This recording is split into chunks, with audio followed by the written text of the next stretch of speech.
ముఖ్యమైన పాయింట్. ఏరువాక పౌర్ణమి అంటే, ఏరు అంటే నాగలి, అర్థమైందా?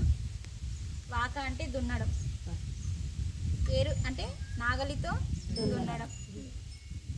ఆ పౌర్ణమి రోజు వ్యవసాయదారులందరూ కలిసి అందరూ ఈరోజు మొదలు పెట్టవలసిన పంట. ఇష్టం వచ్చినట్టు అప్పుడు వేస్తున్నాం కదా, వాన పడ్డది, నేను దుబ్బలో పెడతా, నేను మట్టిలో పెడతా, అప్పుడు సత్యంతో జీవించిండ్రు కాబట్టి పెట్టగానే వాన పడేది వాళ్ళకి. అందుకని ఈరోజు మాత్రం ఎవరైతే దున్నుతారో కలిసి, అంటే ఈ గ్రామంలో ఉన్న వాళ్ళు, ప్రపంచంలో ఉన్న ప్రతి ఒక్కళ్ళు కలిసి దున్నితే అది శక్తిగా మారి ఒక విజృంభణతో వర్షం పడేది అన్నట్టు. అందుకనే ఆ రోజు మొదలుపెట్టిండు, ఈ రోజు మొదలుపెట్టిండు ఎవరు? జనక మహారాజు. ఒక యోగీశ్వరుడు ఆయన. ఫస్ట్ సింపుల్గా ఉంటాడండి, చిన్న టవాలా, సింపుల్గా ధోతి, రాజులాగా అలంకరణ ఎప్పుడు చేసుకోలే ఆయన. అప్పుడు దున్నుతున్నప్పుడు సీతమ్మ దొరికింది, ఈరోజే దొరికింది అమ్మవారు, చూసారా? అందుకనే జనక మహారాజు చాలా గొప్పోడండి. ఆ రోజు కూతుర్ని ఎలా పెంచాలో తెలుసుకొని పెంచిండు. తమ్ముని కూతుర్లని తన కూతుర్లని సమానంగా పెంచిండు. అందుకనే ఈరోజు నాగలితో దున్ని వ్యవసాయం చేశాడు కాబట్టి ఆ రోజు ఆయనతో పాటు రాజ్యంలో ఉన్న ప్రతి ఒక్కరితో నాగలి పట్టించి దున్నిపించిండు. అందుకని వ్యవసాయదారులందరూ ఒక రోజే మొదలు పెట్టాలా అని ఈరోజు పెట్టిండు మనకి. ఇది మనకు అర్థం కావట్లేదు. ఈరోజు ఎవరైతే నాగలి పట్టి ప్రపంచం అంతా దున్నుతుందో, ఈ దున్నే శక్తి అందరు ఏకమై చేస్తున్నారు కదా ఈ కర్మయోగము. ఈ కర్మయోగానికి ఆ దేవతలందరూ పరవశించి వర్షాన్ని ఇచ్చే రోజు ఇది. అందుకని ఇది ఏరువాక పౌర్ణమి. పౌర్ణమి అంటేనే శక్తి కాబట్టి ఈరోజు ఎట్లా కొంచెం నానొస్తుంది. అందుకనే ఈరోజు వ్యవసాయం చేయాల్సిన మొట్టమొదటి రోజు. మనం జూన్ మిరుగుగానే పెట్టాల్సింది లేదన్నట్టు, ఈరోజే పెట్టాలి. అందుకని ఇది ఏరువాక పౌర్ణమి. చూడండి, ఇది మనకి నెలల మార్పిడి వల్ల ఇలా మేలో వచ్చింది, ఇలా వస్తూ ఉంటుంది. కానీ మనం అసత్యంలో ఉన్నాం ఇప్పుడు. ఎవ్వరు సత్యంతో లేరు, నిజాయితీగా లేరు కాబట్టి మనకన్నీ రివర్స్ ఇస్తుంది ప్రకృతి. ఇది మనం తెలుసుకోము. మన ప్రకృతిని నిందించి మళ్ళీ పాపపు కర్మ చేస్తున్నాం. ఏదన్నా జరుగుతుందంటే మనం ఏదో తప్పు చేసినాం. మనము అంటే మానవ జన్మ, నువ్వు నేను కాదు. అందులో ఎవరికి చేస్తే వాళ్ళకే ఇస్తుంది, అందరికి ఇవ్వదు. చూడండి, అందరికి ఒకలా పంట వండుతుందా? భూమాతని పూర్తిగా హృదయపూర్వకంగా నమ్ముకొని భూమికి ఇప్పుడు నేను చెప్తానండి, అసలు గడ్డి మందు అంటే గడ్డి పెరిగిన తర్వాత మందు కొట్టిన దానికి బాగా భూమి సారం కోల్పోతుంది. అది మా షాప్లో, మా దీపాయగూడెంలో మస్తు షాపులలో అన్ని మందులు ఎక్కువ భూమికి డ్యామేజ్ ఇచ్చి అమ్ముతారు. కానీ కొంచెం పెరగకుండా అది మందు వేరు ఉంటుంది, రకరకాల మందులు ఉంటాయి. అంటే వాటిని ఏం చేస్తున్నాం, గడ్డిని పెరగకుండా తక్కువ క్వాలిటీ దాన్ని కొట్టడం వల్ల కొంచెమే తక్కువ ఇబ్బంది అవుతుంది. దాన్ని తప్పదు కాబట్టి చేసి క్షమించమని అడిగి ఆ భూమాత మీద మనం ధ్యానం చేసిన వాళ్ళకి, హృదయపూర్వకంగా చేసిన వాళ్ళకి పంట నష్టం జరగలేదండి ఇప్పటివరకు. అందులో మేము ఒప్పుకోళ్ళం. ఎంత వేసినామో అంత ఖచ్చితంగా వెళ్తుంది, ఖచ్చితంగా ఎప్పుడు ఎక్కువ వెళ్తుంది. వర్షం ప్రకృతి వల్ల ఈరోజు వరకు, అంటే నా నోటితో నేను అన్నద్దని చెప్తున్నా, ఈ రోజు వరకు మేము ఎంత పెట్టినామో అంత తప్పకుండా వచ్చింది. ఎక్స్ట్రా వచ్చింది కానీ ఇంకా అర్థం చేసుకోండి. అంటే నమ్మి చేస్తాడు ఆయన. అందరూ మందులు పైసలు బాగా వస్తాయి అవి అమ్మితే, కానీ మనం ఏ స్థితిలో ఉన్నాం అది ఆచరించాలన్న ఉద్దేశంతో ఆ మందులు ఎప్పుడు షాప్లో అమ్మాడు. తేడు, ఆయన కొట్టాడు, ఇంకొకరికి ఈయన చేతులతోని ఇయ్యాడు. కానీ మా దీపావళిలో ఉన్న షాపులకి ఫుల్ గిరాకీ, మాకు గిరాకీ తక్కువ. గిరాకీతో పని లేదు మనకి ప్రకృతితో పని. అందుకని చూడండి, మీరు గమనించండి, ప్రకృతి ఇప్పుడు ఆ మందులన్నీ కొట్టిన వాళ్ళకి ఎంత పంట వెళ్తుందో మీకు అర్థమవుతలేదు, తక్కువ వెళ్తుంది. కానీ ఆ మందుల్ని మేము వాడకుండా మేము ఎప్పుడైతే చేస్తున్నామో మనకు సమానంగా ఇస్తుంది, నష్టం కలగకుండా మంచిగా ఇస్తుంది. చాలు మనకి. వేరే పంటలో లాభం వస్తుంది. ఇది మేము వ్యవసాయం చేసినప్పటి నుంచి చూస్తున్నామండి. మా సార్ వ్యవసాయం చేసినప్పటి నుంచి చూస్తున్నాడు ఈ విషయం. కంపల్సరీ భూమాతకి శరణాగతితో మొదలు పెట్టిస్తాడు. మళ్ళీ మనము మీరు అందరూ ఉగాది రోజు చేస్తారు కదా, ఏం చేస్తారు? ఆరుకుంటాం. మేమేమో శ్రీరామనవమి నాడు ఆరుకుంటాం.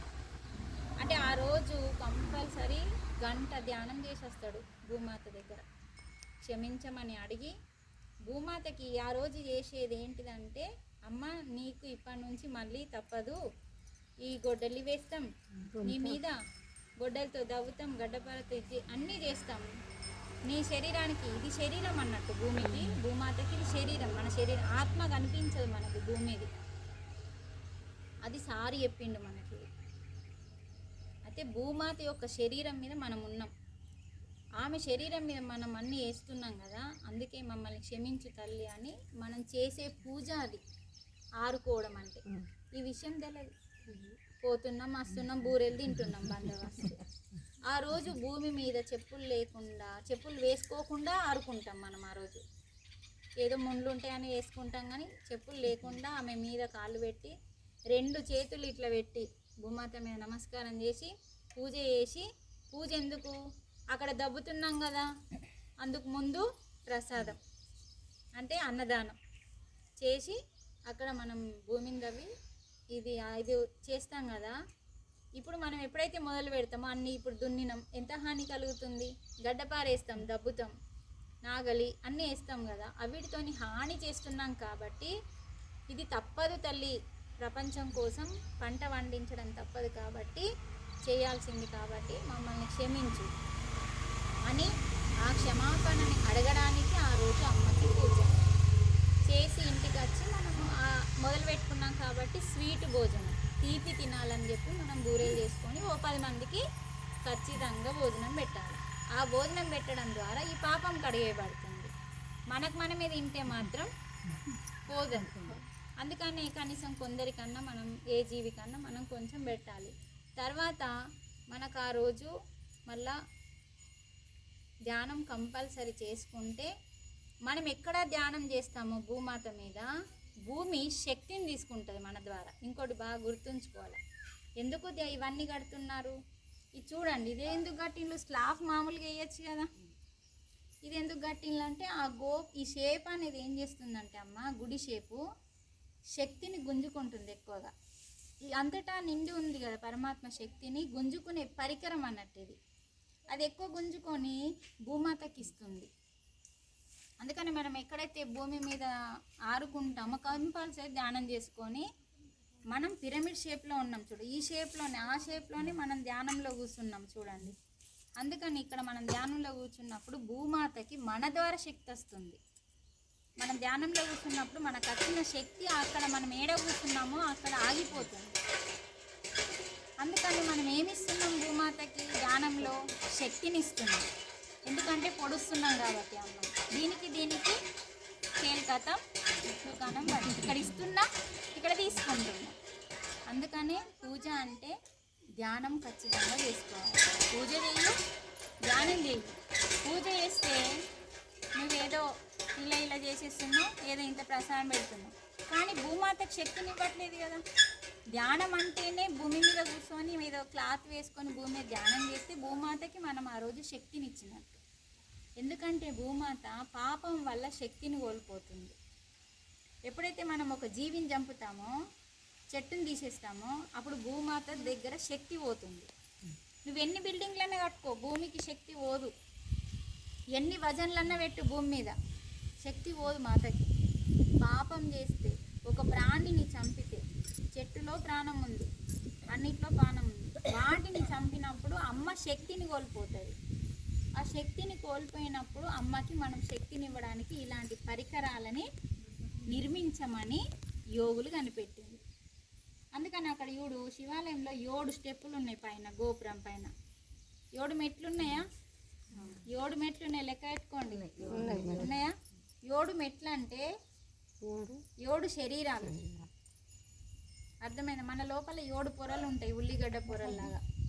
అది అన్నం పెట్టే శరీరం ఒకటి, శక్తినిచ్చే శరీరం ఒకటి, మన భావాలు మన ఆలోచనలు ఉండే శరీరం ఒకటి, కారణమయ్యే శరీరం అంటే జ్ఞానం ఉండే శక్తి ఒక శరీరం ఉండే అదొకటి. అలా 7 పెట్టిన తర్వాత లాస్ట్కి ఇంకోటి నిర్వాణమయ కోశం.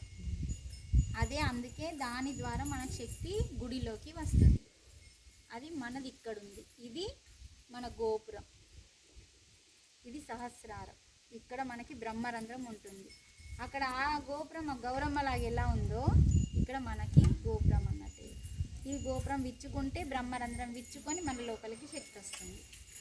అర్థమైందా? అందుకని ఏరువాక పౌర్ణమి అంటే ఇది మనకి జనక మహారాజు వల్ల వచ్చింది. ఈరోజు వ్యవసాయానికి చాలా ముఖ్యమైన ప్రాధాన్యత ఇవ్వాలి. ఇది ఒకటి వ్యవసాయం గురించి, ఒకటి వట సావిత్రి భర్త కోసం ధైర్యంతో పట్టుదలతో, అంటే భర్త కోసం అనేది పక్కకు పెట్టండి. ఫస్ట్ ఏదన్నా సాధించడానికి ఏం చేసింది? పట్టుదలతో, ధైర్యంతో, శ్రద్ధతో చేసి సాధించింది అన్నది మనం నేర్చుకోవాలి. మనం కూడా చేసి సాధిద్దాం. ఈరోజు మీ అందరికీ శుభాకాంక్షలు. ఎందుకంటే